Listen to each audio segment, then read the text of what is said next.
उस दृष्टिकोण से हमने आज से यह कक्षा प्रारंभ की है। आज हम गांधी जी के ऊपर इस प्रश्न पत्र में हमने 6 चिंतक की जो छोटी छोटी पुस्तकें हैं जिनके आधार पर उनका पूरा व्यक्तित्व और कृतित्व हम समझ सकते हैं, उनको हमने सम्मिलित किया है। जॉन रस्किन की unto this last, Gandhi ji की हिंद स्वराज और लेनिन की स्टेट एंड रिवॉल्यूशन, जेपी की मेरी जेल डायरी, पंडित दीनदयाल उपाध्याय जी का एकात्म मानव दर्शन और संभवतः एक पुस्तक हमने अरविंदो की शामिल की है। इस प्रकार से इसमें हम उनकी मूल पुस्तक पर ही बात करेंगे। तो इस हेतु ये प्रश्न पत्र वस्तुतः है तो एमए 3rd सेमेस्टर के लिए, लेकिन हमने क्योंकि गांधी जी, दीनदयाल उपाध्याय, लेनिन या अरविंदो, रस्किन, जेपी, इनको हमारे पीएचडी के विद्यार्थी जो प्री पीएचडी कोर्स वर्क में हैं वे और एमफिल के विद्यार्थी भी इस क्लास को अटेंड कर लें, इस दृष्टिकोण से ही हमने अपना जो विभाग का व्हाट्सएप ग्रुप है उस पर सर्कुलेट किया।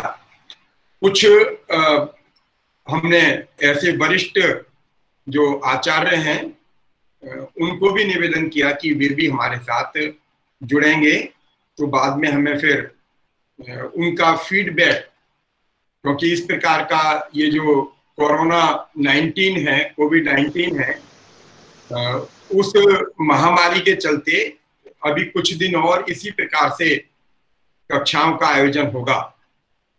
हम लोग सामान्यतः इस क्षेत्र में नए हैं, हमने ऑनलाइन क्लासेस का अनुभव हमको बहुत ज्यादा नहीं है, इसलिए कुछ ज्येष्ठ और श्रेष्ठ जो इस क्षेत्र में लंबे समय से क्रियाशील हैं, सक्रिय हैं, उनको हमने निवेदन किया था कि वे भी हमारे साथ जुड़ेंगे तो हमें थोड़ा आसानी रहेगी विषयों को समझने में, और वे हमें बताएंगे भी कि ऑनलाइन विषय की प्रस्तुति में हमसे कहाँ पर त्रुटि हुई है, तो उसको हम अगले व्याख्यान में संवारने की कोशिश कर लेंगे। ऐसे ज्येष्ठ श्रेष्ठ जो मेरे वरिष्ठ आचार्य हैं उनका मैं स्वागत करता हूं। मैं सीधा आज थोड़ा सा मुझे लगता है कि हिंद स्वराज विद्यार्थियों को कल जब लिंक भेजा गया था तो हिंद स्वराज का जो ऑनलाइन टेस्ट अवेलेबल है वो हिंदी और अंग्रेजी दोनों में विद्यार्थियों को उपलब्ध करा दिया गया था। विशेषकर हम एमए के विद्यार्थी जिनके लिए ये परीक्षा का प्रश्न है, उनसे तो ये अपेक्षा करते ही हैं कि वे आज जितना देख पाए होंगे उतना अच्छी बात है। यह व्याख्यान हम एक दिन छोड़कर फिर अगले दिन लेंगे, जैसे आज हो रहा है तो अगला व्याख्यान फिर सोमवार को होगा इसी समय। तो मुझे लगता है कि आज जिन विषयों पर हम बात करेंगे हिंद स्वराज के, उससे अगले 2-3 जो शीर्षक हैं उन शीर्षकों को विद्यार्थी पढ़कर आएंगे, और बाकी जो अपने यदि पूरा भी हिंद स्वराज पढ़ना चाहते हैं तो बहुत बड़ा डॉक्यूमेंट नहीं है, छोटा सा डॉक्यूमेंट है, 2-2.5 घंटे की सिटिंग में पूरा हो सकता है, हिंदी में भी और अंग्रेजी में भी। एक बार में ही आप पढ़ लेंगे तो भी वो थोड़ा अच्छा रहेगा, उससे विषय को समझने में आसानी रहेगी। इसलिए आज हम थोड़ा सा एक सामान्य परिचय हिंद स्वराज पर बात कर लेते हैं। हमको पता है कि गांधी जी भारतीय स्वतंत्रता आंदोलन के अग्रणी नेता रहे। उन्होंने वकालत की पढ़ाई इंग्लैंड से प्राप्त की और पहली बार वहीं पर उनका संबंध श्रीमद् भगवद गीता से आया। 2 सज्जन थे जो थियोसॉफिस्ट थे, यह उन्होंने अपनी माई एक्सपेरिमेंट विद ट्रुथ, मेरे सत्य के साथ जो प्रयोग हैं, जो उनकी आत्मकथा के नाम से जानी जाती है, उसमें उन्होंने उल्लेख किया है कि दो थियोसॉफिस्ट मेरे पास आते थे। उन्होंने मुझे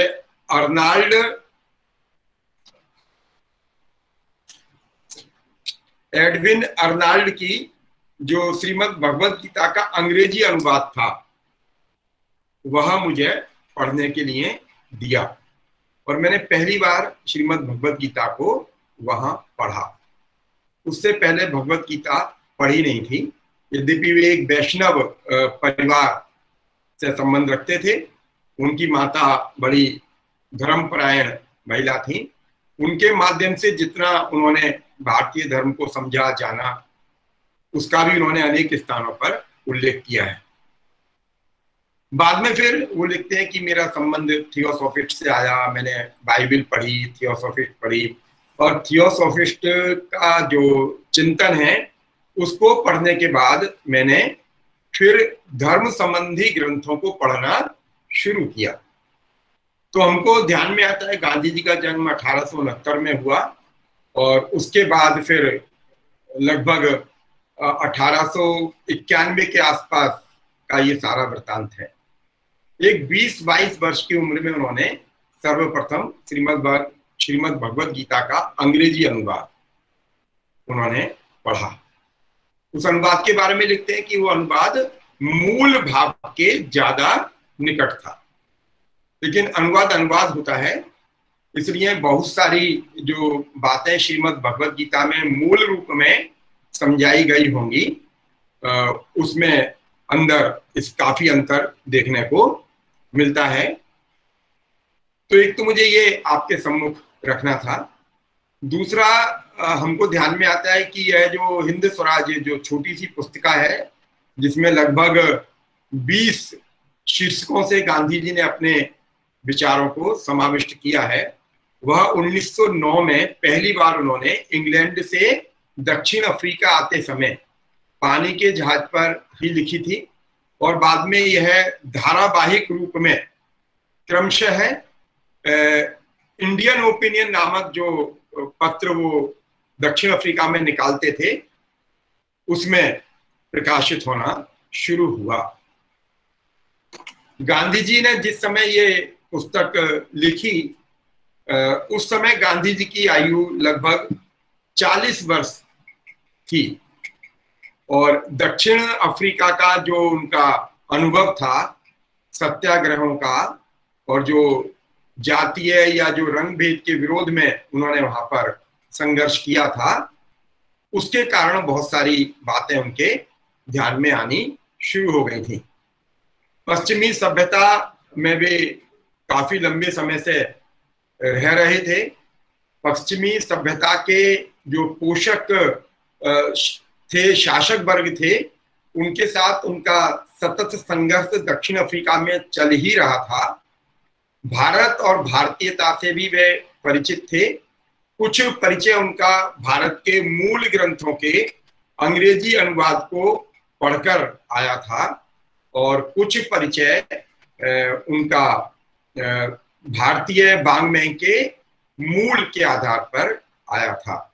इसलिए जब हिंद स्वराज को हम पूरा पढ़ते हैं तो गांधी जी के अनुवाद वाली समझ और मूल वाली समझ में हम स्पष्ट रूप से भेद भी कर पाएंगे। जो भारतीय वाङ्मय पर जिनकी दृष्टि रही है, उनको समझ में आता है कि ये भारतीय वाङ्मय से प्रभावित गांधी जी का विचार है, और जो विचार उन्होंने पश्चिम से अवलंबित विचार परंपरा से प्राप्त किया है, वह भी समझ में आता है। तो इस प्रकार से गांधी जी के हिंद स्वराज को हम दो रूपों में समानांतर लेकर चलेंगे।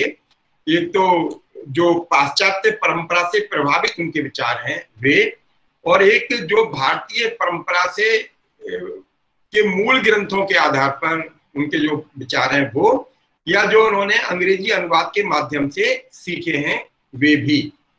सबसे जो आश्चर्य का विषय हिंद स्वराज को लेकर होता है, यह लगभग 20 उप विषयों में विभाजित छोटी सी पुस्तिका है। और उप विषय किसी में 2 पेज हैं, किसी में 2.5 पेज हैं, कोई 4 पेज का है, ऐसे है।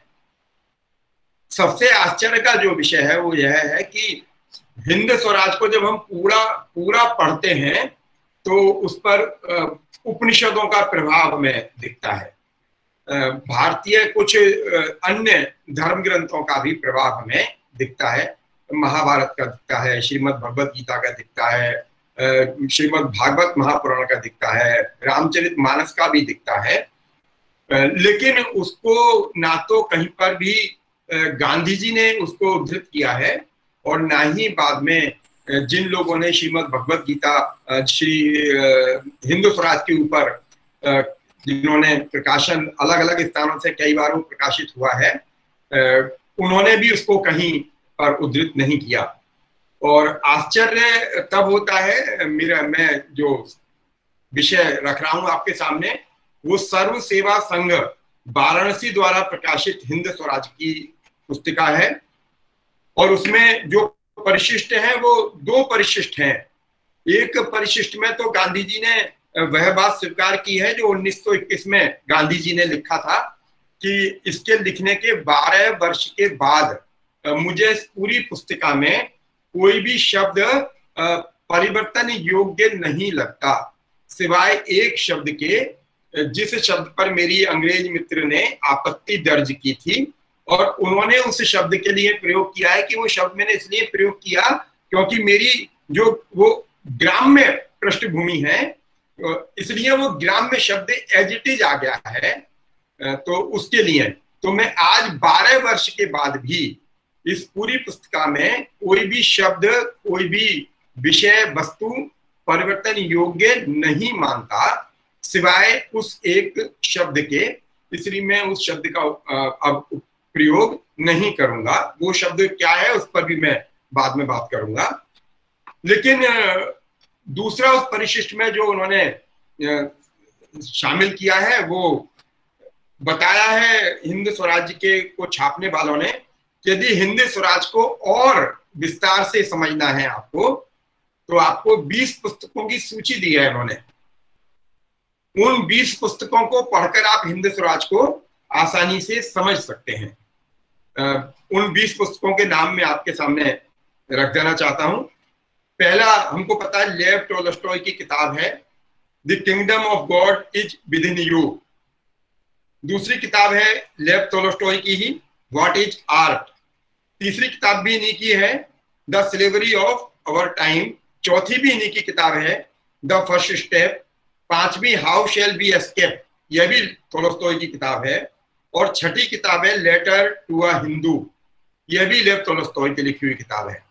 तो उन 20 किताबों में से 6 किताबें लेव टोल्स्टॉय के द्वारा लिखी गई हैं, जिनको यदि हम पढ़ेंगे तो हमें हिंद स्वराज और आसानी से समझ में आएगा। बाद में शेरार्ड कर एक किताब है, लेखक है, उनकी किताब है the white slaves of England. 7वीं कारपेंटर की एक किताब है civilization its cause and cure.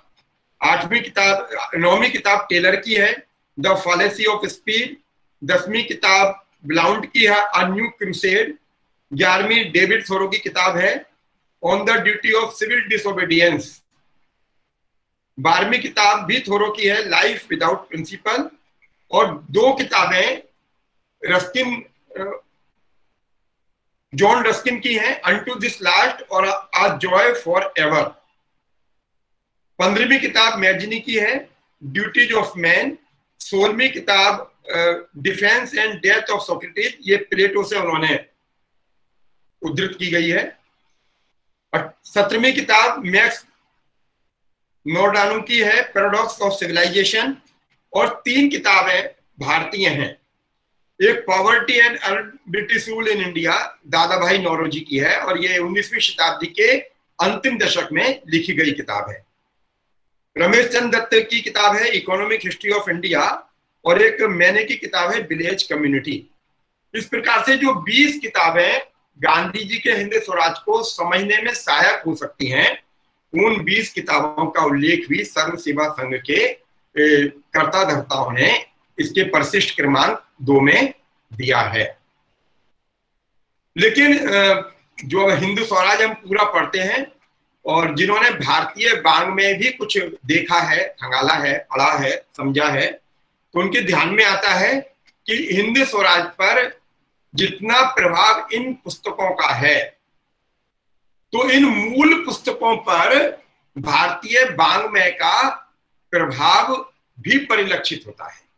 वह भी मैं जब आगे अपने दूसरे व्याख्यान में विषय रखना शुरू करूंगा तो मैं समानांतर बताता चलूंगा कि कौन सा पैराग्राफ कौन से संस्कृत के वाङ्मय में से लिया गया है। जब हमने ये लास्ट ईयर, पिछले वर्ष हमने अपने बोर्ड ऑफ स्टडीज में जब इसको अप्रूव कराया, तो मेरे साथ मेरे सहयोगी हैं डॉक्टर राजेंद्र पांडे जी, उन्होंने कहा कि सर हमें, क्योंकि इस तरीके से ये कंप्लीट मिलेगा नहीं, तो हमें इनके ऊपर कुछ लिखना भी पड़ेगा जिससे हम अपने बच्चों को सामग्री उपलब्ध करा दें, जिस दृष्टिकोण से हम चाहते हैं कि बच्चे एक बार पढ़ लें। गांधी जी 20वीं शताब्दी का यथार्थ है, उससे कोई भी व्यवस्था मुंह नहीं मोड़ सकती। मनुष्य है, व्यक्ति है, और जिस प्रकार से धरती पर शास्त्र कहता है कि इस धरती पर जो भी मनुष्य रूप में उत्पन्न होगा वो अच्छाई और बुराइयों का समुच्चय ही होगा। जिनमें अच्छाइयां ज्यादा होती हैं उनको हम देवत्व की, महात्माओं की श्रेणी में सम्मिलित कर देते हैं, और जिनमें थोड़ी कम होती हैं उनको हम मनुष्य ही की श्रेणी में रखते हैं। तो निसंदेह गांधी जी में बहुत सारा वैशिष्ट्य है, इसलिए हम उनको महात्मा कहते हैं, उनको राष्ट्रपिता कहते हैं, उनको अनेक सम्मानजनक विशेषणों से हम संबोधित करते हैं। तो राजेंद्र जी ने कहा कि सर हम जो 6 टेक्स्ट पढ़ाएंगे, हमें बच्चों को समझाने के दृष्टिकोण से उसके ऊपर कुछ लिखना चाहिए। तो ये तय हुआ कि 2 टेक्स्ट पर राजेंद्र भाई काम करेंगे, अनटू दिस लास्ट पर और स्टेट एंड रिवोल्यूशन पर। बाकी जो 4 टेक्स्ट हैं, क्योंकि वो भारतीय परंपरा के व्यक्तित्वों के द्वारा लिखे गए हैं, तो उन्होंने कहा सर थोड़ी समझ आपकी इस दृष्टिकोण से है, तो मुझे लगता है कि इन पर आपको काम करना चाहिए। तब मैंने कुछ काम हिंद स्वराज मीमांसा के नाते लिखा। मैंने हिंद स्वराज पहले भी कई बार पढ़ी है, और फिर हिंद स्वराज से संबंधित कई पुस्तकें और मैंने देखी। तो उन पुस्तकों को देखने के बाद मेरे ध्यान में आया कि जो बातें हिंद स्वराज को पढ़कर मेरे मस्तिष्क में आई, उस दृष्टिकोण से जो 7-8 किताबें मैंने हिंद स्वराज पर पढ़ी, या गांधी जी का जो समग्र मेरे पास है 100 खंड, उसको भी मैंने कुछ टटोला, तो ध्यान में आया कि गांधी जी के हिंद स्वराज को जिस दृष्टिकोण से और जिस साहित्य पर अवलंबित मैं पाता हूं, उस दृष्टिकोण से अन्यों ने कार्य नहीं किया है। रात मेरे एक विद्यार्थी से बात हो रही थी, तो वो भी यही कह रहा था कि सर 3 कमेंट्री उसने मुझे और बताई। उसने मुझे मेल भी किया उनका PDF, मैंने उसको देखा तो मुझे लगा कि मैं अपनी बात पर सही हूं। गांधी का जो व्याख्या है वो थोड़ा भारतीय परिप्रेक्ष्य में, संस्कृत वाङ्मय के परिप्रेक्ष्य में भी हिंद स्वराज की व्याख्या होनी चाहिए, जिससे हमारा जो विद्यार्थी वर्ग है वो गांधी जी के ऊपर पश्चिम के जो प्रभाव हैं उनको, और जिन पश्चिम के प्रभावों से गांधी जी प्रभावित हैं, उन पश्चिम के प्रभावों पर संस्कृत वाङ्मय का प्रभाव है, यह हमारा विद्यार्थी समझ सके। जैसे जो हिंद स्वराज में, जैसे मैंने कहा अभी कि गांधी जी ने एडविन अर्नाल्ड का जो श्रीमद् भगवद गीता का अंग्रेजी अनुवाद है, और गांधी जी कहते हैं कि मैं इसको मूल श्रीमद् भगवद गीता के ज्यादा निकट पाता हूं। आपको ताज्जुब होगा, वह अनुवाद भी फ्रेंच, जो श्रीमद् भगवद गीता का फ्रेंच अनुवाद है उससे हुआ है। तो इस प्रकार से ये सत्य जो उद्घाटन है वो हमारे विद्यार्थियों के सम्मुख होना ही चाहिए, इसलिए हमने थोड़ा सा इस पर कार्य किया। तो लगभग 100 संदर्भ ऐसे ध्यान में आए जो संस्कृत वाङ्मय में से हमने हिंद स्वराज के परिप्रेक्ष्य में जोड़े। उसी दृष्टिकोण से हम हिंद स्वराज को पढ़ेंगे और अपने विद्यार्थियों को समझाने का प्रयास भी करेंगे। मैंने कहा कि मूल गुजराती में लिखी थी, पानी के जहाज के ऊपर लिखी गई है, मूल गुजराती में लिखी है, पानी के जहाज के ऊपर लिखी गई है। बाद में इंडियन ओपिनियन में व्यवस्थित रूप से इसका छपना शुरू हुआ और बंबई में जो ब्रिटिश गवर्नमेंट है उसने इस किताब के प्रचार प्रसार पर रोक लगा दी। तो गांधी जी ने उस सरकार को समझाने के लिए कि इसमें कुछ भी ऐसा आपत्तिजनक नहीं है जिससे आपको खतरा हो सकता है, उसका अंग्रेजी अनुवाद किया और फिर अंग्रेजी अनुवाद वितरित हुआ। इस पूरी जो पुस्तक है उसको 20 शीर्षकों में विभाजित किया गया है। उन 20 शीर्षकों में गांधी जी ने अलग अलग विषयों को विस्तार से संक्षेप में उठाया है और मूलतः ये जो पुस्तक लिखी गई है वो उपनिषदीय परंपरा में है, डायलॉग फॉर्म में है। एक रामचंद्र नाम के व्यक्ति हैं, वो प्रश्न करते हैं और गांधी जी फिर उनके प्रश्नों का उत्तर देते हैं। तो पूरी पुस्तक में 20 शीर्षक हैं। नंबर 1 कांग्रेस और उसके कर्ता धर्ता, नंबर 2 बंग भंग, नंबर 3 अशांति और असंतोष, नंबर 4 स्वराज्य क्या है, नंबर 5 इंग्लैंड की हालत, नंबर 6 सभ्यता का दर्शन, 7, 8, 9, 10, 11, 12 यहां तक हिंदुस्तान की दशा पर उन्होंने 5 चैप्टर्स को समाहित किया है। 13वां सच्ची सभ्यता कौन सी है, 14वां चैप्टर या उपशीर्षक उन्होंने हिंदुस्तान कैसे आजाद हो, 15वां इटली का जो 19वीं शताब्दी में वहां पर जो गृह युद्ध हुआ और बाद में फिर इटली ने अपने को पुनः प्रतिष्ठापित किया वो और हिंदुस्तान का उन्होंने तुलनात्मक एक दृष्टि प्रस्तुत की है। और 16वां गोला बारूद, 17वां सत्याग्रह और आत्मबल, 18वां शिक्षा, भारत की शिक्षा के बारे में गांधी जी बहुत ज्यादा चिंतित रहते थे और उन्होंने कहा भी कि अंग्रेजों ने भारत की शिक्षा का जो रमणीक वृक्ष था वो उजाड़ दिया। और बाद में फिर उनके जो परम अनुयायी थे 1942 में भारत छोड़ो आंदोलन का हिस्सा बने और संयोग से मेरठ के पास के मुजफ्फरनगर के ही वे रहने वाले थे, आदरणीय धर्मपाल जी। उन्होंने गांधी जी के बहुत सारे विचारों को, बहुत सारे गांधी जी के जो मूल विचार हैं उनको कंपाइल किया है और अंग्रेजों के द्वारा जो भारत की शिक्षा पर, भारत के विज्ञान पर, भारत की तकनीक पर, भारत की सामाजिक आर्थिक दशाओं पर, भारत के ग्राम गणराज्य पर, भारत की ग्राम पंचायतों पर जो मूल दस्तावेज इंडिया हाउस लाइब्रेरी लंदन में संग्रहित थे उनके आधार पर उन्होंने 10 खंडों में उसका संकलन किया है। 5 खंड में वो गोवा से प्रकाशित हुआ है और 10 खंड में वो अहमदाबाद से प्रकाशित हुआ है। तो उसमें एक किताब पहले उन्होंने अंग्रेजी में लिखी थी, मूल है वो, विदाउट कमेंट्री है, कोई कमेंट्री नहीं है। ब्रिटिश गवर्नमेंट ने भारत में जो सर्वे कराए थे, एजुकेशनल सर्वेक्षण जो कराए थे उनका वो दस्तावेजीकरण किया गया है। और गांधी जी ने जो शब्द प्रयुक्त किया था कि अंग्रेजों ने भारत की शिक्षा का जो रमणीक वृक्ष था उसको नष्ट कर दिया, ये मुझे सबसे ज्यादा पीड़ा देता है और ये मेरे लिए सबसे ज्यादा पीड़ादायक है। तो धर्मपाल जी ने उसका गांधी जी के ही पीड़ा के आधार पर जो शब्द व्यक्त किया गया था उसी के आधार पर उस पुस्तक का नाम उन्होंने ब्यूटीफुल ट्री रखा और हिंदी में उसका जो वर्जन आया, अनुवाद आया, वो उन्होंने रमणीक वृक्ष के नाम से ही रखा। तो शिक्षा पर है इसका 18वां और 19वां चैप्टर मशीनों के ऊपर है। गांधी मशीनों को अलग प्रकार से लेते हैं, मशीनों को वो सभ्यता, संस्कृति और भारत के ग्राम गणराज्य, लघु उद्योग, गृह उद्योगों के लिए वो बहुत हे दृष्टि से या नकारात्मक दृष्टिकोण से देखते हैं।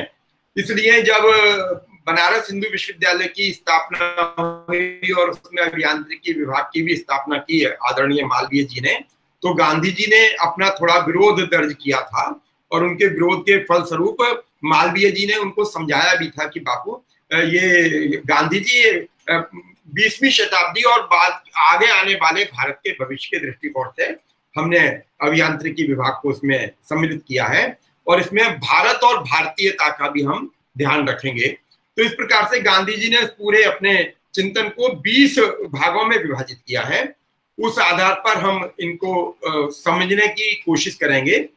और सबसे बड़ी बात जो हम विद्यार्थियों के लिए एक जरूरी हो जाती है समझना कि गांधी जी जैसा व्यक्ति जो विदेश में पढ़ा है लंबे समय तक, 3 वर्ष उन्होंने, लगभग 2 वर्ष कुछ महीने उन्होंने इंग्लैंड में बिताए हैं और लगभग उन्होंने 20 वर्ष उन्होंने दक्षिण अफ्रीका में बिताए हैं। और दक्षिण अफ्रीका में अंग्रेज सरकार है, अंग्रेज सरकार के साथ उन्होंने संघर्ष किया है। जो आदमी अपने जीवन के लगभग 23-24 वर्ष विदेश की भूमि पर बिता चुका है, उसकी दृष्टि कैसी विकसित है, हिंद स्वराज के माध्यम से ये आसानी से समझा जा सकता है।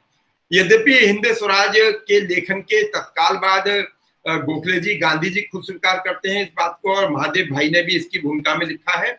गोखले जी जब दक्षिण अफ्रीका जाते हैं तो गोखले जी ने दक्षिण अफ्रीका जाने के समय ही इसके बारे में कह दिया था कि भाई ये जो हिंद स्वराज है ये कोई बहुत मायने नहीं रखती और ये किसी ऐसे व्यक्ति का दस्तावेज है जो उद्विग्न व्यक्ति हो सकता है। इसलिए महादेव भाई ने लिखा है कि 1912 में जब दक्षिण अफ्रीका गए थे गोखले जी, तब उन्होंने अनुवाद देखा था और उन्हें उसका मजमून इतना अनगढ़ लगा और उसके विचार ऐसे जल्दबाजी में बने हुए लगे कि उन्होंने भविष्यवाणी की कि गांधी जी 1 साल भारत में रहने के बाद खुद ही उस पुस्तक का नाश कर देंगे। गोखले जी की वह भविष्यवाणी सच नहीं निकली। 1921 में गांधी जी ने उस पुस्तक के बारे में लिखते हुए कहा था। तो गोखले, हमको पता है कि गोपाल कृष्ण गोखले गांधी जी के गुरु थे और यह भी अजब संयोग है कि हिंद स्वराज के बारे में उनके गुरु की भी टिप्पणी बहुत नकारात्मक रही है और जो उनके राजनीतिक उत्तराधिकारी के रूप में जाने गए भारत के प्रथम प्रधानमंत्री, उन्होंने भी कभी हिंद स्वराज को गंभीरता से लिया नहीं। और जब कभी चर्चा भी चलती थी हिंद स्वराज के दृष्टिकोण से भारत का राजनीतिक आर्थिक परिप्रेक्ष्य निर्मित करने की, तो उनके राजनीतिक उत्तराधिकारी या अपन उनके राजनीतिक उत्तराधिकारी या उनके शिष्य कहें, वो भी उसको गंभीरता से नहीं लेते थे और उनके जो गुरु थे उन्होंने भी उसको गंभीरता से लिया नहीं। लेकिन वस्तुतः यदि हम हिंद स्वराज का पठन पाठन करते हैं, अनुशीलन करते हैं, अनुसंधान करते हैं, उसमें जो विचार समाविष्ट हैं उनका हम मूल्यांकन करते हैं, तो हमें ध्यान में आता है कि कुछ बातों को यदि छोड़ दिया जाए तो हिंद स्वराज की प्रासंगिकता आज भी विद्यमान है और न केवल भारत के लिए बल्कि वो वैश्विक परिप्रेक्ष्य में भी अपना सानी नहीं रखती। वैश्विक परिप्रेक्ष्य में भी उसकी जो महत्ता है वह स्वयं सिद्ध है, उसमें किसी टीका टिप्पणी की आवश्यकता नहीं है। तो हिंद स्वराज को हम एक बार, मैंने इसलिए मेरे जो सहयोगी हैं, मैंने उनको कहा था कि आप अपने जो विद्यार्थी हैं जिनको हिंद स्वराज पढ़ना है और हिंद स्वराज के आधार पर उनको अगले एग्जाम में, अगली परीक्षा में परीक्षा देनी होगी, लिखना होगा, तो अनिवार्य हो जाता है कि वो एक बार हिंद स्वराज को मूल पढ़ लें। इसलिए कल रात हिंदी और अंग्रेजी में उनको उपलब्ध कराने की हमने कोशिश की थी। आप एक बार हिंद स्वराज पढ़ेंगे तो अपनी समझ के आधार पर कुछ प्रश्न आपके मन में स्वतः ही उत्पन्न होंगे, तो उन प्रश्नों को भी आप लिख लीजिएगा। हम 4 या 5 व्याख्यानों में हिंद स्वराज को संपन्न कर लेंगे और बाद में फिर जो आपके प्रश्नावली होगी उन प्रश्नों पर हम बात करेंगे। एक आध प्रश्न यदि समय बचेगा तो हम साथ साथ भी लेकर चलते चलेंगे। इसलिए हिंद स्वराज के बारे में मुझे जो मोटी मोटी एक सामान्य परिचय जैसा आपके सम्मुख रखना था वो मैंने रखने की कोशिश की है। इसका पहला चैप्टर है कांग्रेस और उसके कर्ता धर्ता। हमको पता है कि कांग्रेस की स्थापना 1885 में मुंबई में हुई थी, अगस्त में ही हुई थी और बाकायदा एक सर्कुलर निकला था भारत के सामाजिक क्षेत्र में, राजनीतिक क्षेत्र में कार्य करने वाले व्यक्तियों के पास। उसमें कुछ उसकी सदस्यता ग्रहण करने की कुछ योग्यता निर्धारित की गई थी, उसकी कुछ संख्या थी, मैं गलत नहीं तो 51 लोग अपेक्षित थे शायद, और अंग्रेजी बोलने वाले, इंग्लिश स्पोकन जो व्यक्ति होंगे वे ही उसकी सदस्यता ले सकते थे और उनका अपने जिले में, अपने प्रदेश में एक राजनीतिक और सामाजिक सरोकारों के दृष्टिकोण से उनका एक जाना पहचाना नाम, जाना पहचाना व्यक्तित्व ऐसा होना चाहिए, ये भी था। और ऐसे कुल 51 लोगों को आमंत्रित किया गया था, लेकिन मुझे याद है 70 से अधिक लोग पहले अधिवेशन में जो बंबई में हुआ तो उसमें रहे थे। तो जो कांग्रेस की स्थापना हुई और कांग्रेस के बारे में जो मैंने कहा कि प्रश्नोत्तरी में है, रामचंद्र प्रश्न करते हैं और गांधी जी उनका उत्तर देते हैं। तो पहला प्रश्न है कि कांग्रेस और उसके कर्ता धर्ता कैसे हैं। तो जब हम यह वाला उप विषय या उप शीर्षक पढ़ते हैं या अध्याय पढ़ते हैं तो हमें ध्यान में आता है कि कांग्रेस के बारे में कुछ बातें उस समय भी बहुत ज्यादा स्पष्ट नहीं थी और गांधी जी जैसे व्यक्तित्व के द्वारा भी कांग्रेस के बारे में जो टीका टिप्पणियां की जा रही हैं उनको हम गंभीरता से समझने की कोशिश करेंगे तो ध्यान में आता है कि गांधी जी के भी व्यक्तित्व में या गांधी जी के भी कहीं मस्तिष्क में कांग्रेस को लेकर कहीं कुछ उहापोह है। यद्यपि वो कांग्रेस को एक बड़ा संगठन मानते हैं और बड़ी सोच से कार्य करने वाला प्लेटफॉर्म मानते हैं। गांधी जी ने कांग्रेस के कई अधिवेशनों में 1909 से पहले सहभागिता की है। वो दक्षिण अफ्रीका से कई बार आमंत्रित किए गए हैं और कई बार अपनी इच्छा से आए हैं। इसलिए कांग्रेस के कई व्यक्तित्व भी दक्षिण अफ्रीका में जाकर उनके काम को देखे हैं और उन्होंने जो वहां पर आंदोलन चलाया है उससे प्रभावित भी हुए हैं। इसलिए कई कांग्रेस के बड़े नेताओं ने उनको आमंत्रित भी किया कि आप भारत आइए, भारत आपकी मातृभूमि है और दक्षिण अफ्रीका से ज्यादा भारत को आपकी जरूरत है। आप जो प्रयोग यहाँ पर कर रहे हैं वो प्रयोग भारत की भूमि पर ज्यादा प्रभावी हो सकते हैं क्योंकि आप भारत को ज्यादा बेहतर समझते हैं। भारत आपकी मातृभूमि है, भारत आपकी कर्मस्थली हो सकती है और वहां पर आप कर्म कर ज्यादा अच्छे परिणाम ला सकते हैं। तो कांग्रेस के बारे में वो रामचंद्र जी प्रश्न करते हैं कि आजकल हिंदुस्तान में स्वराज की हवा चल रही है, सब हिंदुस्तानी आजाद होने के लिए तरस रहे हैं, है ना। दक्षिण अफ्रीका में भी वही जोश दिखाई दे रहा है। हिंदुस्तानियों में अपने हक पाने की हिम्मत आई हुई मालूम होती है। इस बारे में आप अपना ख्याल बताएंगे कि आप क्या सोचते हैं हिंदुस्तान के स्वराज के बारे में। यहाँ पर यह महत्वपूर्ण है कि अभी गांधी जी हिंदुस्तान आए नहीं है पूर्ण रूप में, बीच बीच में यात्रा करते हैं। तो गांधी जी जो उत्तर देते हैं वो कहते हैं कि लोगों की भावनाएं जानना, मीडिया पर बात करते हैं और मीडिया की 3 महत्वपूर्ण दायित्व वो बताते हैं कि भारत में जो स्वराज की भावना बलवती हो रही है उसके परिप्रेक्ष्य में वो मीडिया को केंद्र मानकर अपने रामचंद्र के द्वारा पूछे गए प्रश्न का उत्तर प्रस्तुत करते हैं। वो कहते हैं कि अखबार का जो काम है वो महत्वपूर्ण काम है, लेकिन अखबार के 3 काम सबसे अधिक महत्वपूर्ण हैं। नंबर 1, लोगों की भावनाएं जानना और उन्हें जाहिर करना। मीडिया की एक भूमिका यह है कि वो लोगों को जाने और सरकार तक और समाज तक उन भावनाओं को पहुंचाने का काम करे, नंबर 1। और नंबर 2 वो बोलते हैं लोगों में अमुक जरूरी भावनाएं पैदा करना। समाज का कल्याण जिन भावनाओं से हो सकता है वो भावनाएं भी पैदा करना मीडिया का काम है। और नंबर 3, लोगों में दोष हो तो चाहे जितनी मुसीबतें आने पर भी बेधड़क होकर उन्हें दिखाना। मीडिया की यह भी भूमिका है कि वो समाज का आईना भी बने। इसलिए हम लोगों को याद है कि 2 नंबर की सूक्ति हम लोगों को 12वीं कक्षा में यूपी बोर्ड में आती रही थी कि जो साहित्य है वो समाज का आईना होता है, साहित्य समाज का दर्पण होता है। ये 3 बातें जो गांधी जी यहाँ पर मीडिया के संबंध में रामचंद्र के सम्मुख भारत के स्वराज के परिप्रेक्ष्य में पूछे गए प्रश्न के प्रत्युत्तर में प्रस्तुत कर रहे हैं। आपको ताज्जुब होगा, एक नारद भक्ति सूक्त है।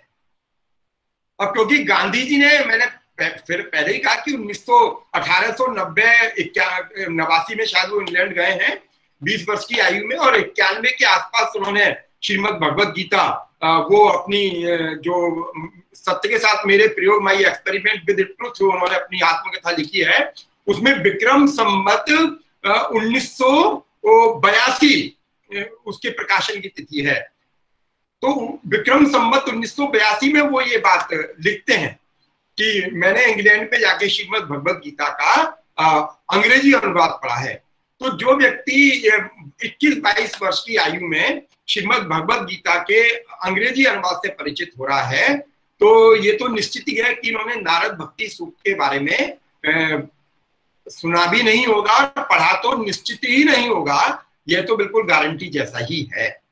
जिन्होंने नारद भक्ति सूक्त पढ़ा होगा, मैं अंतिम दिन मूल रूप में नारद भक्ति सूक्त भी आपके सामने रखूंगा, तो गांधी जी मीडिया को लेकर जो अपनी चिंता व्यक्त कर रहे हैं कि मीडिया की भूमिका कैसी होती है, वो नारद भक्ति सूक्त विस्तार से बताता है और गांधी जी उसको यहाँ पर व्यक्त कर रहे हैं। तो पहले सवाल में जब स्वराज के बारे में बात आती है तो वो ये कहते हैं, और ये कहते हैं कि भी समाज के बारे में मीडिया समाज को बताए कि आपकी भूमिका क्या हो सकती है ना। आपको स्वराज की प्राप्ति चाहिए तो क्यों चाहिए, और स्वराज को आप अक्षुण्ण कैसे रख सकते हैं, है ना। स्वराज आपका आपसे छिन कैसे गया, और यदि आप उस स्वराज को फिर पुनः प्राप्त कर लेंगे तो उसको रखने के लिए आप में क्या गुण वैशिष्ट होना चाहिए। तो वो ये समझाने की कोशिश करते हैं।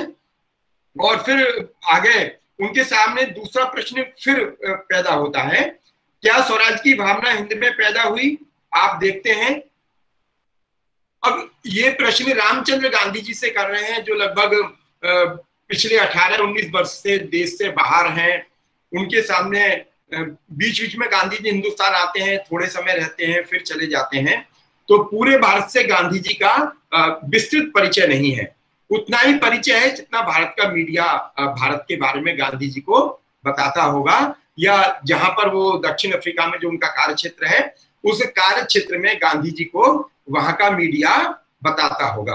उनसे रामचंद्र ये प्रश्न कर रहे हैं। वस्तुतः गांधी जी की ही समझ है कि वो प्रश्न भी स्वयं करते हैं और उत्तर भी स्वयं देते हैं। उपनिषद में अनेक स्थान पर ऐसा हुआ है कि ऋषि स्वयं प्रश्न करता है और स्वयं ही फिर उसके उत्तर भी प्रस्तुत करता है, और कई बार प्रश्न दूसरे से करवाया जाता है और उत्तर गुरु देता है। तो हम समझ सकते हैं कि हिंद स्वराज उपनिषदीय संकल्पना पर लिखा गया उनकी पुस्तिका है, और उसमें संस्कृत वाङ्मय का प्रभाव कहाँ कहाँ पर है उसको मैंने कहा कि मैं समानांतर बताने की कोशिश करूंगा। फिर दूसरा शब्द प्रश्न वो पूछता है, क्या स्वराज्य भावना हिंद में पैदा हुई है? यहाँ पर फिर वो उत्तर देते हैं कि जो नेशनल कांग्रेस कायम हुई है भारत में, तभी से देखने में आई है। नेशनल शब्द का अर्थ ही वह विचार जाहिर करता है। अब ये जो दूसरा उत्तर गांधी जी दे रहे हैं, यहाँ पर गांधी जी ये बात मान रहे हैं कि स्वराज्य की जो भावना है वो 1885 के बाद थोड़ा बलवती हुई है। क्यों? क्योंकि इंडियन नेशनल कांग्रेस की जो स्थापना हुई है उसने भारतीय जनमानस के मन में नेशनल के माध्यम से भारतीय स्वातंत्र या स्वराज्य की इस संकल्पना को थोड़ा मतलब जागृत किया है। तो मैं थोड़ा ये बताने का निवेदन करना चाहता हूं कि 1857 में जो प्रथम स्वतंत्रता संग्राम हुआ है, वह स्वतंत्रता संग्राम भारत के लगभग 2/3 भाग में लड़ा गया है, और वो संगठित दृष्टिकोण से लड़ा गया है, मतलब असंगठित नहीं है। उसके प्रमाण हैं, मार्क्स का डॉक्यूमेंट है, रामविलास शर्मा का डॉक्यूमेंट है, सनत कुमार सेन का डॉक्यूमेंट है, वीर सावरकर का भी डॉक्यूमेंट उपलब्ध है। हम उनको पढ़ सकते हैं। ये 4 महत्वपूर्ण डॉक्यूमेंट तो हैं ही, और ये चारों महत्वपूर्ण डॉक्यूमेंट अलग अलग स्कूल ऑफ थॉट की यदि हम बात करते हैं तो उनको रिप्रेजेंट करते हैं। इसलिए 1857 में पहला बड़ा स्वतंत्रता संग्राम भारत में हुआ है, और ये स्वतंत्रता संग्राम तभी हो सकता था जब भारत के लोगों में स्वराज्य प्राप्त करने की आकांक्षा बलवती हो गई थी और उनके मध्य में राष्ट्रीय भाव विद्यमान था। लेकिन उससे पूर्व भी रामविलास जी ये बात बड़े विस्तार से लिखते हैं कि 1757 के बाद से ही 1757 के बाद से 1857 के मध्य तक पूरे भारत में किसी भी क्षेत्र ने अंग्रेजों की परतंत्रता को पूर्ण रूपेण स्वीकार नहीं किया था। इसलिए छोटे मोटे 38 जो स्वतंत्रता के आंदोलन हैं वो भारत में हुए हैं। इस प्रकार से गांधी जी जो कांग्रेस की बात कह रहे हैं वो थोड़ा सा यहाँ पर प्रश्न चिन्ह लगाती है कि उस समय गांधी जी का जो भारत के बारे में विचार है, या जो गांधी जी के पास भारत के विषय में जो उपलब्ध जानकारियां हैं वो मुझे लगता है कि कहीं थोड़ी कमोबेशी वाली जानकारियां उनके पास हैं। नहीं तो गांधी जी जैसा व्यक्तित्व 1909 में ये बात लिखता नहीं कि जब से नेशनल कांग्रेस का जन्म हुआ है तब से लोगों में स्वराज्य की भावना बलवती हुई है और पूरे भारत को उन्होंने एक प्लेटफॉर्म पे लाने का प्रयास किया है। तो तीसरा प्रश्न फिर पूछा जाता है वही कि यह तो आपने ठीक नहीं कहा, नौजवान हिंदुस्तानी आज कांग्रेस की परवाह ही नहीं करते, वे तो उसे अंग्रेजों का राज्य निभाने का साधन मानते हैं। गांधी जी के मन में जो संशय हो सकते हैं, देखिए आने वाले विषयों में गांधी जी आगे वकीलों के बारे में, डॉक्टरों के बारे में बड़ी अजीब टिप्पणियां गांधी जी ने की हैं। मैं अभी उन पर यहाँ बात नहीं कर रहा, आगे ही मैं उन पर बात करूंगा। तो ध्यान में आता है, और संयुक्त से गांधी जी खुद एक बैरिस्टर हैं। हमें ध्यान में है ये बात कि जो अच्छा वकील होता है वो पक्ष में भी और विपक्ष में भी, मुकदमे के पक्ष और विपक्ष में दोनों में ही वो तर्क ढूंढता है। दोनों के ही तर्क के दृष्टिकोण से वह अपने विषय का प्रतिपादन करता है, विषय की तैयारी करता है, और जो ऐसा करता है वह अच्छा वकील होता है और सामान्यतः मुकदमे को जीतने की स्थिति में रहता है। तो गांधी जी स्वयं के माध्यम से ही वे प्रश्न भी पैदा करवा रहे हैं जो जनमानस में प्रचलन में थे, क्योंकि लोगों का ऐसा मानना था कि 1857 की क्रांति के बाद भारत में अंग्रेजों को ऐसा लगने लगा था कि भारत में लंबे समय तक यदि शासन का हिस्सा बना रहना है तो हमें राजनीतिक सहभागिता ज्यादा से ज्यादा हमको, इसलिए 1858 का जो ब्रिटिश गवर्नमेंट का पहला एक्ट है, फिर 62 का है, 92 तक, फिर 1909, फिर 21, फिर 29, फिर 35, हम देखते हैं 8 जो संशोधन हुए बड़े बड़े, उनमें उन्होंने उत्तरोत्तर भारतीय जनता को प्रत्यक्ष या अप्रत्यक्ष रूप से शासन में सहभागिता देनी शुरू करी है। और वो इसलिए की है कि यदि जनता को सहभागिता नहीं देंगे और जनता के और सरकार के मध्य में कोई एक ऐसा सेतु का निर्माण नहीं होगा जो जनता की बात शासन तक और शासन की मंशाएं जनता तक पहुंचा सके, तो फिर शासन अच्छे से चलाना संभव नहीं हो पाएगा। इसलिए कांग्रेस की स्थापना, हमें पता है आगरा के पास इटावा था, इटावा में डीएम थे ए ह्यूम साहब।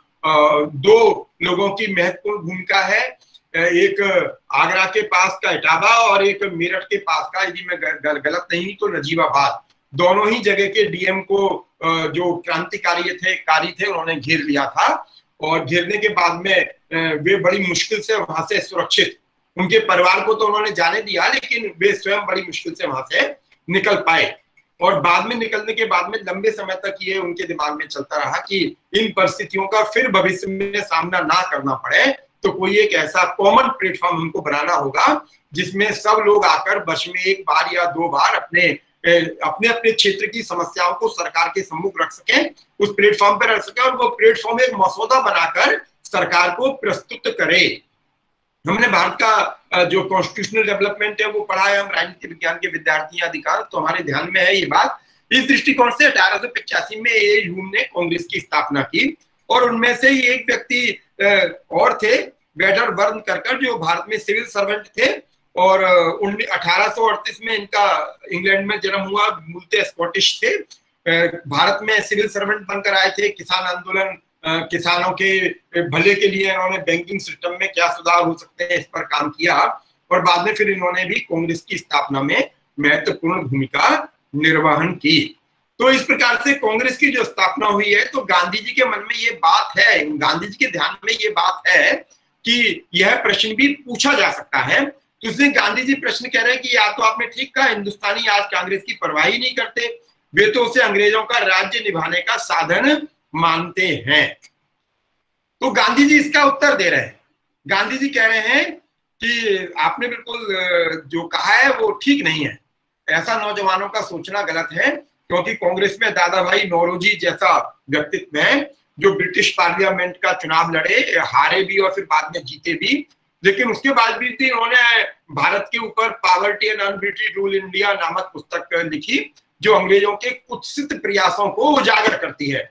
भारत से जो धन का प्रवाह इंग्लैंड की ओर हो रहा है उस पर वो विस्तार से प्रकाश डालती है। इसलिए ये कहना सही नहीं है कि कांग्रेस अंग्रेजों के ऐसे लोगों का एक मंच है, क्योंकि इसमें दादा भाई नौरोजी जैसे व्यक्तित्व भी हैं, और जो आज भारतीयों के लिए जमीन तैयार कर रहे हैं, जो नौजवानों की चिंता कर रहे हैं, नौजवानों के दृष्टिकोण से लेखन कर रहे हैं, नौजवानों का हक यहां से चला नहीं जाए उसकी भी वो चिंता कर रहे हैं। और जो ह्यूम साहब हैं उन्होंने भी कई लेख इसी प्रकार के लिखे हैं कि कांग्रेस और भारत कैसे एक दूसरे के पूरक हैं। फिर वो कहते हैं कि जो सर विलियम बैडरवर्थ नाम के व्यक्ति हैं, उन्होंने भी कांग्रेस को का जो मूल मकसद है, जो उसका गोल है, उसको प्राप्त करने में महत्वपूर्ण भूमिका निभाई है, और उसके लिए उन्होंने अपना तन मन धन सब कुछ अर्पित कर दिया है। मैं थोड़ा यहाँ पर बता देना चाहता हूँ कि 1857 के प्रथम स्वतंत्रता संग्राम के पूर्व ही ब्रिटिश पार्लियामेंट ने एक आयोग का गठन कर दिया था 1853 में। मैं प्राय उस आयोग का उल्लेख करता हूँ, और उस आयोग का मूल मुद्दा यही था कि कैसे लंबे समय तक भारत में ब्रिटिश गवर्नमेंट या पहले ब्रिटिश ईस्ट इंडिया कंपनी और बाद में फिर सरकार का शासन स्थायी भाव से बना रहे। तो उस ब्रिटिश पार्लियामेंट कमीशन के मध्य जिन लोगों ने गवाहियां दी या जिन लोगों ने अपने तर्क प्रस्तुत किए, उनमें दो नाम बड़े, एच.एस. विल्सन साहब और मैकाले का जो बहनोई है चार्ल्स टेवलिन, वो महत्वपूर्ण है। चार्ल्स टेवलिन 12 साल हिंदुस्तान में रहा है, 6 साल कलकत्ता में रहा है, 6 साल दिल्ली में रहा है। वो लिखता है कि जब मैं कलकत्ता में रहा तो क्योंकि कलकत्ता में 1816 में ही ब्रिटिश प्रकार की एजुकेशनल इंस्टीट्यूशन एस्टेब्लिश होने लगे थे, इसलिए वहां के लोग ज्यादा समझदार हो गए हैं, और वहां के लोग राजनीतिक सहभागिता के माध्यम से अपने अधिकारों को प्राप्त करने की बातें करते हैं, और उसके लिए वो लड़ाई झगड़े नहीं करते, वो प्रतिवेदन देते हैं, रिप्रेजेंटेटिव जो मूवमेंट है वो चलाते हैं, डेलीगेशन तैयार करते हैं, वो मिलते हैं, गवर्नर से जाकर मिलते हैं, गवर्नर जनरल से जाकर मिलते हैं। इस प्रकार से एक वहां पर ऐसा स्वस्थ वातावरण का निर्माण हो गया है, यह मैंने कलकत्ता में देखा। और ऐसा इसलिए हो पाया क्योंकि कलकत्ता में ब्रिटिश एजुकेशन सिस्टम काफी पहले स्थापित हो गया था, लेकिन वो लिखता है कि दिल्ली में ये सिस्टम बहुत बाद में आके स्थापित हुआ। इसलिए जब मैं दिल्ली में 6 साल रहा तो यहाँ पर आकर मैंने देखा कि वो अंग्रेजों के बारे में बड़ी गंदे विचार रखते हैं, गंदी सोच रखते हैं। वो अंग्रेजों को मिलिट्स बोलते हैं, अंग्रेजों को आतताई बोलते हैं, भारतीय स्वतंत्रता का अपहर्ता बोलते हैं, इसलिए उनको मारने की, उनको भगाने की बातें करते रहते हैं, उनके खिलाफ बलवे करते रहते हैं। तो फिर कमीशन बोलता है तो फिर आप क्या चाहते हैं? तो वो कहता है कमीशन से कि मैं ये चाहता हूं कि हिंदुस्तान में यदि लंबे समय तक हमको शासन करना है तो पूरे हिंदुस्तान में ब्रिटिश एजुकेशन सिस्टम का एक जाल बिछा देना चाहिए, एक कंप्लीट नेटवर्क खड़ा कर देना चाहिए, जिससे भारत लंबे समय तक हमारे कब्जे में रहे, और कोई विकल्प में नहीं देखता। इसके विपरीत एच.एस. विल्सन जब गवाही देते हैं तो एच.एस. विल्सन का जन्म 1775 में कलकत्ता में हुआ है। उनके माता पिता कलकत्ता में रहते हैं और वो पूरे जीवन पर्यंत भारत में रहे। ब्रिटिश ईस्ट इंडिया कंपनी की नौकरी करते थे, लेकिन भारत के साथ उनका बहुत प्रेम था। वो भारत की मिट्टी में रच बस गए थे और उन्होंने कमीशन को बहुत अच्छा उत्तर दिया। उन्होंने कमीशन से कहा कि मेरा जन्म भारत में हुआ है, मैं भारत को जानता हूँ, समझता हूँ, भारत की मिट्टी में रचा बसा हूँ, यहाँ के लोगों को जानता हूँ, यहाँ के परिवेश को, वातावरण को जानता हूँ, समझता हूँ। तो मैंने यही पाया है कि यहाँ के लोग बहुत अच्छे हैं, बहुत भले हैं। जब तक आप इनके दैनंदिन जीवन में काम में आप टांग नहीं अड़ाओगे तब तक इनको कोई मतलब नहीं है, है ना। इनके दैनंदिन जीवन में आप टांग अड़ाओगे, परेशान करोगे तो इनको समस्या खड़ी होगी। इसलिए यदि भारत में लंबे समय तक शासन करना है तो यहाँ के जो लोग हैं, यहाँ का जो जनमानस है, उसके दैनंदिन जीवन में आप हस्तक्षेप मत कीजिए। वो जैसे अपने शैक्षणिक संस्थान चला रहे हैं, जैसे अपनी लिखाई पढ़ाई कर रहे हैं, जैसे अपने उद्योग धंधे चला रहे हैं, उनको चलते रहने दीजिए, आप लंबे समय तक शासन कर पाएंगे। लेकिन संयोग ऐसा है कि एच.एस. विल्सन की गवाही को वेटेज नहीं दिया गया और चार्ल्स टेवलिन की गवाही को मान लिया गया। और 1858 में प्रथम स्वतंत्रता आंदोलन जो हुआ 1857 का, उसका कारण ब्रिटिश ईस्ट इंडिया कंपनी की जो रिपोर्ट्स हैं, ब्रिटिश ऑफिसर्स की जो रिपोर्ट्स हैं, वो यही माना गया कि यदि हमने पहले चार्ल्स टेबलिन की बात को मान लिया होता तो कुछ नुकसान कम होता। इसलिए हमें हिंदुस्तान में ब्रिटिश पैटर्न का जो एजुकेशन सिस्टम है वो डेवलप करना चाहिए। और उसी के फलस्वरूप 1858 में 3 बड़े विश्वविद्यालयों की स्थापना हुई, बंबई, मद्रास और कलकत्ता। और ये 3 बाद में हमको पता है कि जिन भी लोगों ने स्वतंत्रता आंदोलन का नेतृत्व किया वो इन 3 ही विश्वविद्यालयों से पढ़कर निकले थे ज्यादातर। तो इस नाते जो योगदान है जो गांधी जी कहते हैं कि विलियम बेडरमन ने कांग्रेस के लिए तन मन धन समर्पित कर दिया, तो वो तन मन धन जो समर्पित हुआ है ह्यूम के द्वारा या विलियम बेडरमन के द्वारा, वो इसलिए नहीं हुआ कि भारत में लंबे समय तक भारत का कल्याण हमें करना है कांग्रेस के माध्यम से। वो इसलिए किया गया क्योंकि 1853 के कमीशन की जो फाइंडिंग थी, उन फाइंडिंग्स के आधार पर भारत पर लंबे समय तक उनको शासन करना था। वो शासन लंबे समय तक चलता रहे, इसलिए उन्होंने कांग्रेस की स्थापना की और कांग्रेस के लिए अपना सर्वस्व अर्पित कर दिया।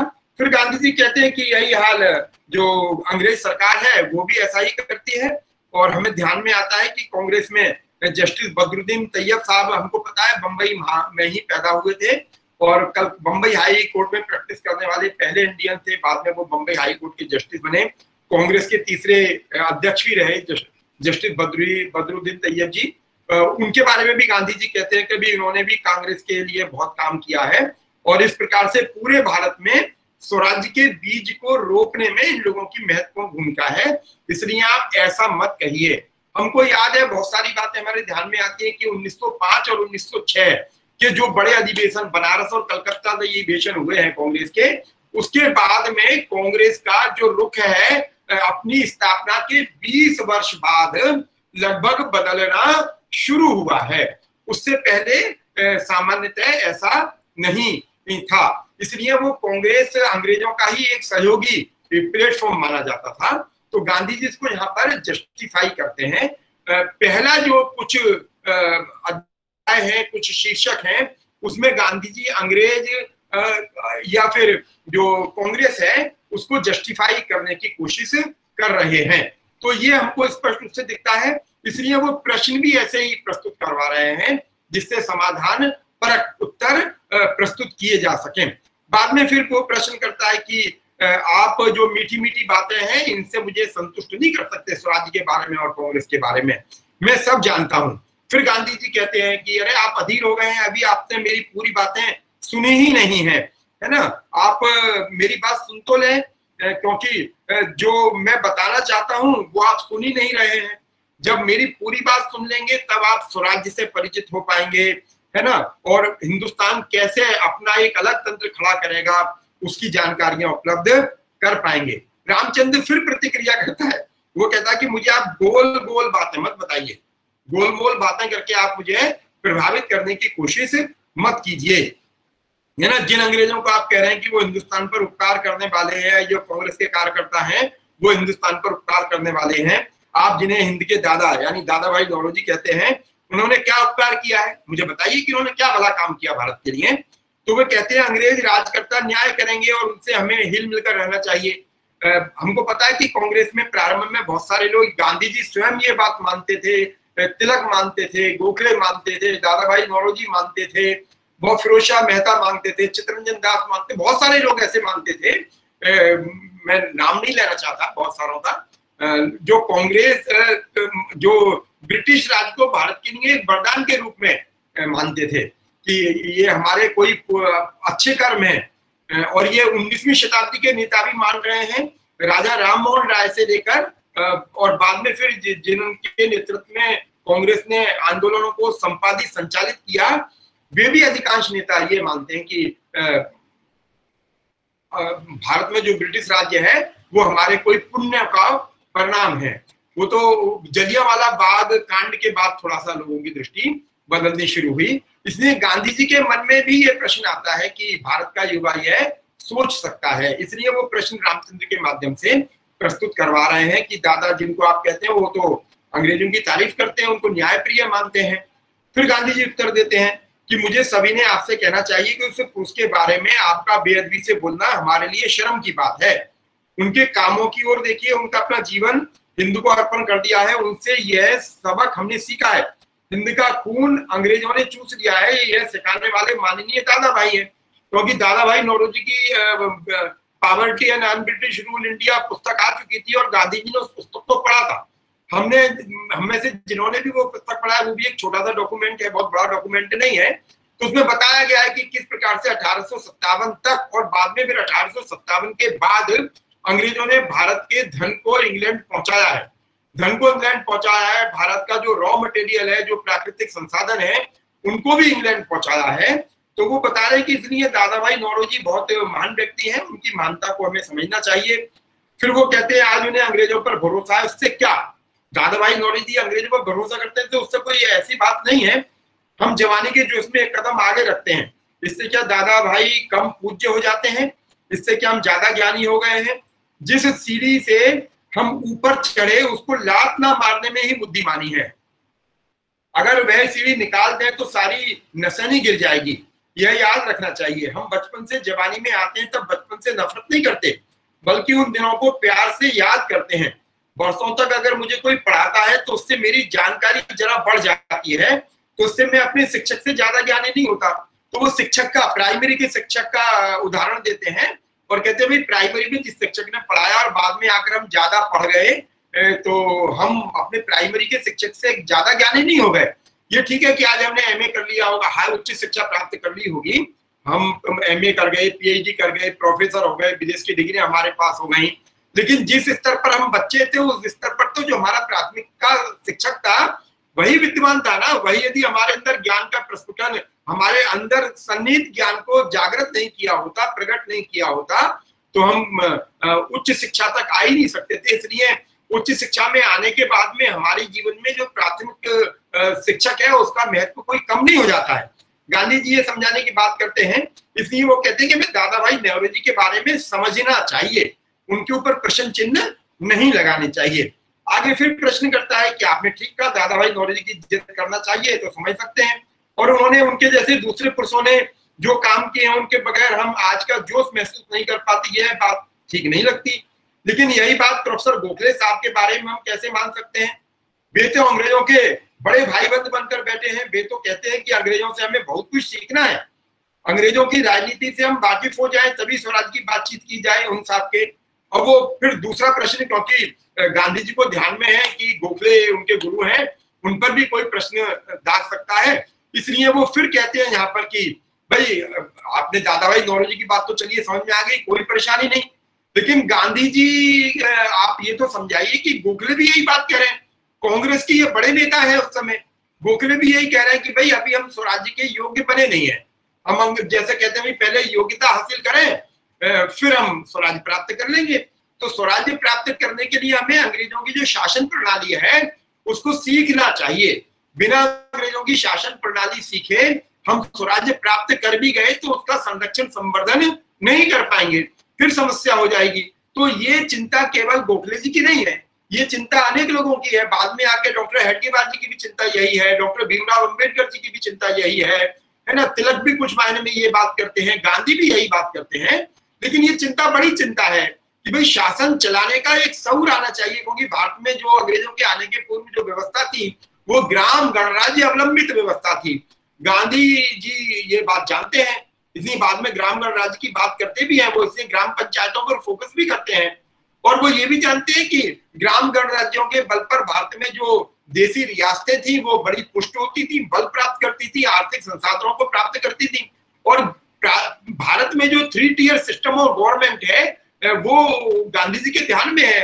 आरण्यक वाली जो व्यवस्था है, ग्रामीण व्यवस्था है और जो नगरीय व्यवस्था है उससे गांधी परिचित है। गोखले भी ये बात जानते हैं, गोखले कह रहे हैं तो रामचंद्र यही बात कहता है कि गोखले को हम कैसे बड़ा नेता मान लें कि वो भारत की चिंता कर रहे हैं। वो तो अंग्रेजों से मित्रता की बात करते हैं और वो कहते हैं कि अंग्रेजों से मित्रता के माध्यम से ही हम जो वर्तमान शासन प्रणाली है उसको सीख सकते हैं। और वर्तमान शासन प्रणाली के अभाव में हम भारत में यदि स्वराज्य पा भी गए तो उसको अक्षुण्ण नहीं रख पाएंगे। और अंग्रेज समय समय पर, हमने दस्तावेज पढ़े, जब जब स्वतंत्रता की बात आती है तो अंग्रेज यही बात कहते हैं कि अभी भारत और भारतीय मैच्योर नहीं हुए हैं, इसलिए हम उनको स्वतंत्रता देकर करेंगे भी क्या, वो तो चला ही नहीं पाएंगे। तो हम आएंगे तो कोई और उनको गुलाम बना लेगा। तो यही बात तो कहता है कि दादा भाई नौरोजी इसलिए हम उनकी इज्जत कैसे करें, है ना। अंग्रेजों की बातों को तो ध्यान में यदि हम रखेंगे तो बड़ी समस्या हो जाएगी। और गोखले जी जो कुछ कहते हैं वो हमारी समझ से परे है, इसलिए हमें ये ध्यान देना चाहिए। फिर वे जो कुछ कहते हैं वे किसी को खुशामद करने के लिए बल्कि सही मानकर कहते हैं, इसलिए हमारे मन में उनके लिए पूज्य भाव होना चाहिए। गांधी जी उत्तर देते हैं कि गांधी जी, गोखले जी जो बात कह रहे हैं वो बात किसी के प्रभाव में नहीं कह रहे, वो भारत की वास्तविकता से परिचित होकर कह रहे हैं। तो ये बातें ध्यान में आती हैं कि गांधी जी किस प्रकार से दोनों दृष्टिकोण से चिंतन कर रहे हैं, अपने पक्ष में भी और अपने तर्क में भी। मुझे लगता है कि 1 घंटा लगभग हो गया है हमें, और 1 घंटे की बात हुई थी कि हम 1 घंटा रोज बोलेंगे। तय हुआ था कि आज हम पहला चैप्टर और जो दूसरा बंग भंग वाला विषय है उसको समेटेंगे, लेकिन क्योंकि जो हिंद स्वराज के बारे में एक परिचयात्मक जो बात मुझे रखनी थी उसमें ही लगभग हमारा आधा घंटा निकल गया था, इसलिए मैं आज यहीं पर खत्म करता हूं। और कल यानी परसों जो दूसरा व्याख्यान होगा उसमें 3 चैप्टर, बंग भंग वाला जो भाग है, अशांति और असंतोष और स्वराज क्या है, इन 3 पर बात करूंगा। और उन 3 से संबंधित जो कुछ तत्कालीन या प्रश्न आपके दिमाग में होंगे वो भी बात कर लेंगे। और अभी इस पर भी 3-4 प्रश्न रामचंद्र की जिज्ञासाएं बची रहती हैं, उनको भी हम परसों लेंगे, क्योंकि परसों हमको हिंदू स्वराज का सामान्य परिचय पर बात नहीं करनी, तो हम प्रारंभ से ही शुरू करेंगे। इसलिए उस दृष्टि यहाँ तक के विषय पर यदि कोई प्रश्न कोई विद्यार्थी रखना चाहता है, मैं विद्यार्थी निवेदन कर रहा हूँ, मेरे जो शिक्षक बंधु 2 बार जुड़े हैं, वे उनको प्रश्न देने की स्थिति में मैं नहीं हूँ, लेकिन विद्यार्थी यदि कोई प्रश्न यहाँ तक रखना चाहते हैं तो 2 मिनट में रख सकते हैं, और उसके बाद फिर हम आज की कक्षा का समापन करेंगे। नमस्ते सर। नमस्ते सर, मैं रजत कोहली बोल रहा हूँ, 3rd सेमेस्टर। हाँ सर, जिस प्रकार से हम सब जानते हैं कि कांग्रेस पूरी तरह से मध्यम वर्ग या मिडिल क्लास तक सीमित थी, और कांग्रेस में डॉक्टरों और वकीलों की पकड़ थी, उनकी प्रभुत्वता थी। और अगर हम स्वराज्य की बात करें तो स्वराज्य का मतलब होता है स्वयं द्वारा शासन या सेल्फ रूल। तो इस स्थिति में कांग्रेस स्वराज्य की किस तरह से मांग करती है, क्योंकि कांग्रेस स्वयं ही कनाडा की तरह स्टेटस या वो स्थिति की मांग कर रही है। रजत, 2 बात मैं यहाँ बता दूं। एक तो गांधी जी से स्वराज्य की बात करते हैं, वो स्वराज तो हमें प्राप्ति ही नहीं हुआ है ना, ये तो हमें स्पष्ट रूप से समझ लेना चाहिए। क्योंकि गांधी का जो स्वराज्य है, हमको पता है संविधान के निर्माण में भी गांधी के सपनों के भारत के जो तत्व हैं वो संविधान में बहुत ज्यादा समाविष्ट किए ही नहीं गए। जो पंचायती राज जैसा व्यवस्था थी, जो संविधान का मूल भाग होना चाहिए था, उसको भी हमने शामिल नहीं किया, और उसको राज्य के जो नीति निर्देशक सिद्धांत हैं, है ना, उसमें शामिल किया। बाद में फिर वो 93-94 जो संवैधानिक संशोधन है उनके माध्यम से पंचायती राज को संवैधानिक स्टेटस प्राप्त हुआ।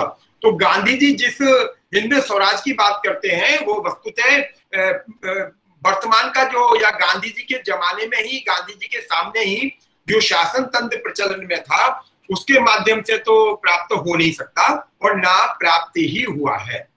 तो एक तो आप ये समझ लें। दूसरी बात ये आपने सही कहा कि भाई मध्य वर्ग की पार्टी है, कोई भी जो सामाजिक, राजनीतिक या आर्थिक परिवर्तन या सांस्कृतिक परिवर्तन या परिप्रेक्ष्यों का निर्माण होता है उसमें मध्य वर्ग की भूमिका महत्वपूर्ण होती है ना। सबसे चिंतनशील वर्ग यही है, क्योंकि इसको प्राप्त करने के लिए बहुत कुछ होता है और इसके पास खोने के लिए भी बहुत कुछ होता है, इसलिए ये चिंतन करता रहता है सदैव। तो कांग्रेस में भी इसी मध्य वर्ग का अधिकांश वर्चस्व रहा, और उसमें उस समय जो सामान्यतः जो वकील बंधु थे, एडवोकेट से बैरिस्टर थे, उन्होंने ज्यादा भूमिका निर्वहन की।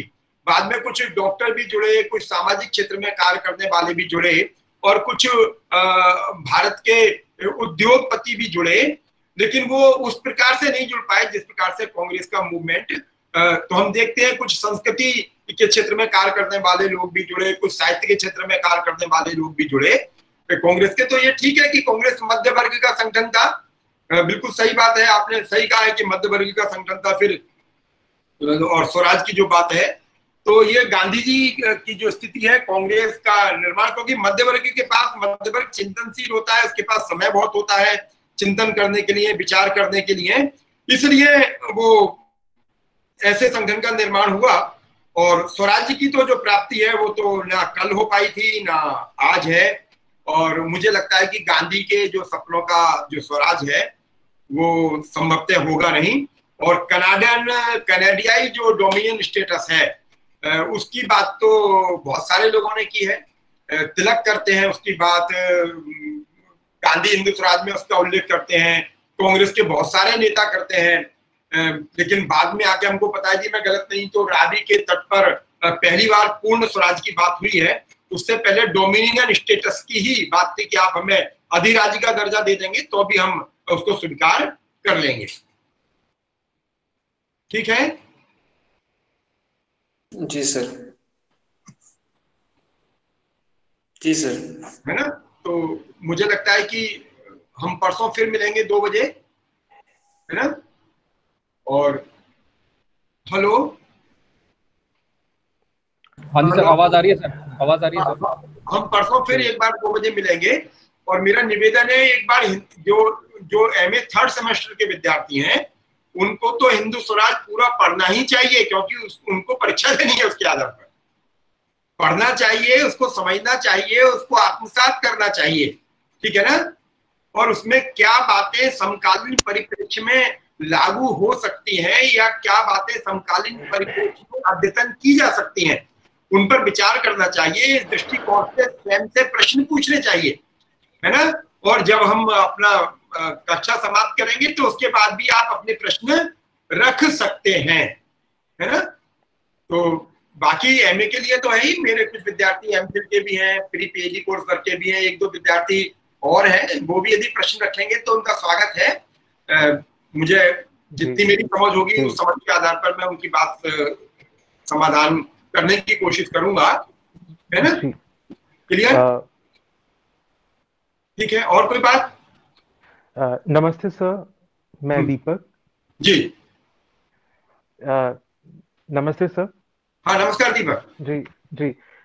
Sir, Gandhiji argued that partition of Bengal actually united India, but East Bengal still isn't part of independent India.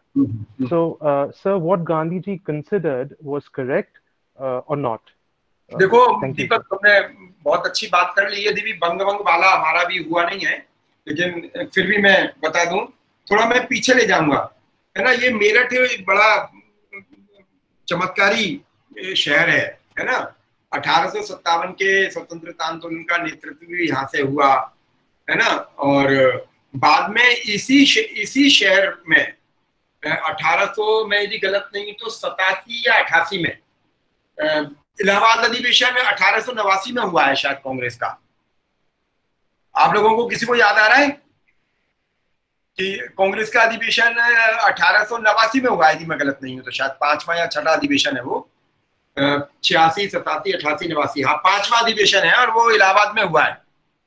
उस अधिवेशन में मेरठ में दिए गए भाषण की प्रतिक्रिया पहली बार हुई। इसी मेरठ में सर सैयद अहमद खान ने भाषाओं के आधार पर पहली बार 2 पृथक अस्मिताओं के अभ्युदय की बात कही है। उन्होंने कहा कि जो 2 रिलीजियस कम्युनिटी हैं वो दोनों अपनी सेपरेट आइडेंटिटी रखती हैं, ठीक है ना, और वो कभी एक हो ही नहीं सकती। ये पहली बार है। और आपको ताज्जुब होगा 1838 तक, 1857 का जो प्रथम स्वतंत्रता संग्राम है वो बहुत कारणों से महत्वपूर्ण हो जाता है। क्यों हो जाता है? क्योंकि एक तो उसने पूरे भारत को एक संयुक्त रूप से जो कई छोटे छोटे देसी रियासतों के माध्यम से संचालित होता था, लेकिन राष्ट्र एक ही था।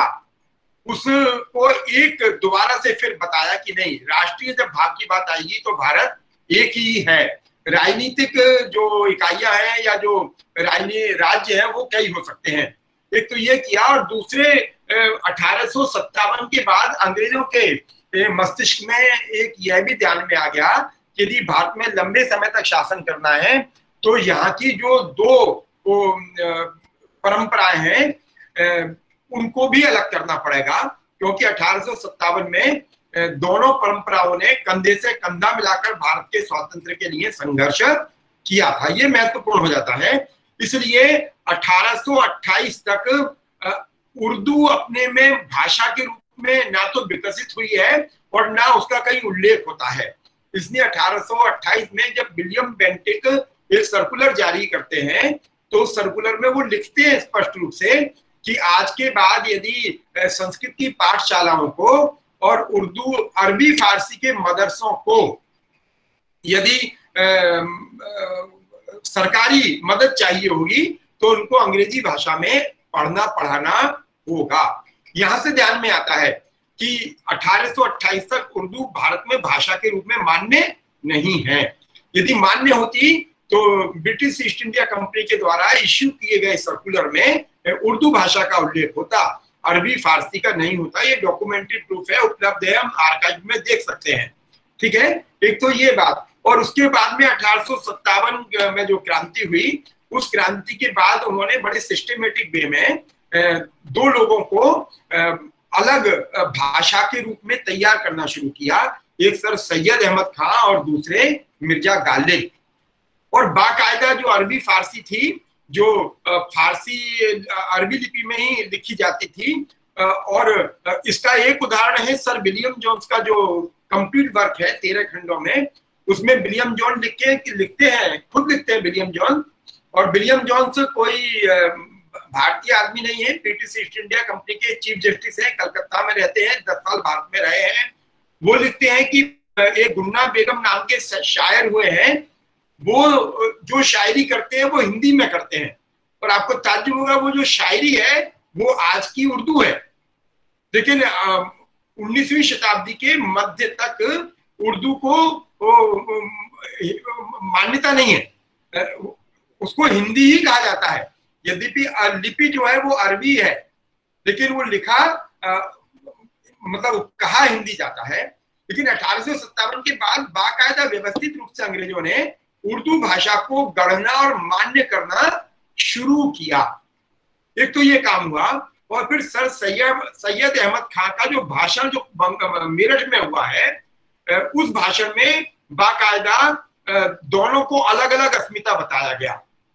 जो सर सैयद अहमद खां पहले भारत माता की 2 आंखें कहा करते थे, बाद में उन्होंने इनको एक अलग अलग अस्मिता के रूप में माना। ट्रेजिक स्टोरी ऑफ पार्टीशन हम पढ़ सकते हैं, उपलब्ध है किताब, अंग्रेजी में भी और हिंदी में भी है, तो ध्यान में आता है। और उसके बाद में लाला लाजपत राय, जो सर सैयद अहमद खां के बड़े प्रबल अनुयायी थे, उन्होंने उनके भाषण के विरोध में कांग्रेस की जो बेसिक आवश्यकता थी कि कांग्रेस के मंच से अंग्रेजी में ही व्याख्यान होंगे, पेपर पढ़े जाएंगे, विषय रखे जाएंगे, सर सैयद अहमद खां की भाषण की प्रतिक्रिया स्वरूप लाला लाजपत राय ने पहली बार इलाहाबाद अधिवेशन में हिंदी में अपना प्रस्ताव प्रस्तुत किया। और उसके बाद बाकायदा फिर उर्दू को एक नेशनलिटी के रूप में विकसित किया गया, गढ़ा गया।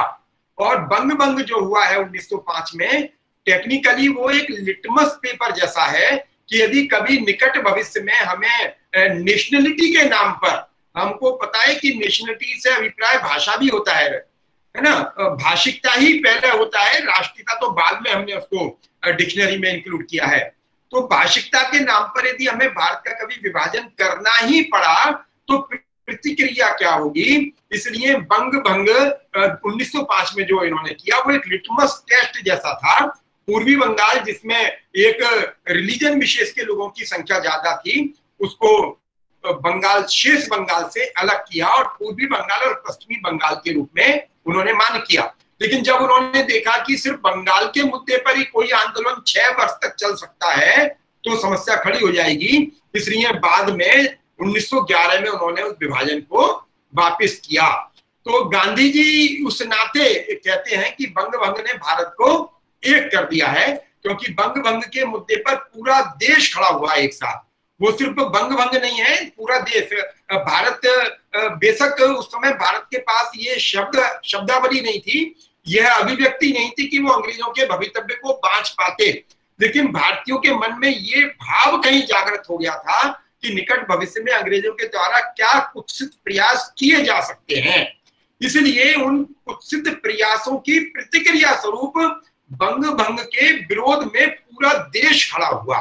इसलिए गांधी जी कहते हैं कि पूरा देश जागृत हुआ है और बंग भंग ने पूरे देश को एक राष्ट्र के रूप में प्रतिष्ठापित किया है। यह गांधी की बहुत दूरगामी समझ है और इसलिए मैं कहूंगा कि अंग्रेजों ने बंग भंग का जो प्रतिक्रियाएं देखी, उसी प्रतिक्रिया के परिणाम स्वरूप 1906 में उन्होंने मुस्लिम लीग की स्थापना करवाई और बाद में फिर मुस्लिम लीग को उन्होंने इस्लामिक परंपरा का राजनीतिक दल माना और कांग्रेस को हिंदू परंपरा का दल माना और फिर बाद में 1947 हमारे ध्यान में है। इसलिए गांधी जी इस दृष्टिकोण से भारतीय जो मेधा है, भारतीय जो चिति है या भारतीय जो चेतना है, उसका प्रगटीकरण करते हैं। क्लियर है दीपक? हाँ जी सर, जी sir, thank you very much sir. दो किताबें और जोड़ देना चाहता हूँ इसी मुद्दे पर, यदि आप लोगों को लगता होगा तो कभी देख सकते हैं। नजरुल इस्लाम का एक उपन्यास है तो वो उपन्यास लेकिन वो ऐतिहासिक तथ्यों पर आधारित है, धरती पुत्र। और बड़ा बाजार कुमार सभा ने पंडित श्यामा प्रसाद मुखर्जी के शताब्दी वर्ष में 1902 में उनका जन्म हुआ है, 2002 में बड़ा बाजार कुमार सभा कलकत्ता ने सेंटेनरी एडिशन छापा है। तो कभी यदि और विस्तार से पढ़ने की बात ध्यान में आए तो हम धरती पुत्र को और श्यामा प्रसाद मुखर्जी जो विशेषांक है उसको भी दोनों को जोड़कर पढ़ सकते हैं। ठीक है जी सर। क्लियर? जी सर, है ना? तो मुझे लगता है कल एक बार हम मतलब कल से मतलब परसों सोमवार को एक बार हम फिर 2 बजे मिलेंगे, है ना? और तब तक आप लोग हिंदू स्वराज के बारे पूर्णतः पढ़ लेंगे, आपके दिमाग में क्या क्या प्रश्न उठ रहे हैं उनको लिखना शुरू कर देंगे, जिससे हम साथ ही साथ हिंदू स्वराज को अपने वैचारिक दृष्टिकोण से और अपनी परीक्षा के भी दृष्टिकोण से समेटते चले। क्लियर है? Yes sir. है ना? Yes sir. जी सर। चलिए, आप सबको नमस्कार, रक्षाबंधन की शुभकामनाएं। आज ईद है, उसकी भी आपको शुभकामनाएं। ठीक, परसों मिलते हैं। रक्षाबंधन, हाँ परसों रक्षाबंधन है, कोई परेशानी तो नहीं है? हेलो हेलो, हाँ सुन पा रहे हैं आप लोग मुझे? Yes sir, yes sir. जी सर, जी सर। परसों रक्षाबंधन है, कोई परेशानी तो नहीं है? नहीं सर। कोई परेशानी हो तो हम परसों के स्थान पर अगले दिन कर सकते हैं क्लास।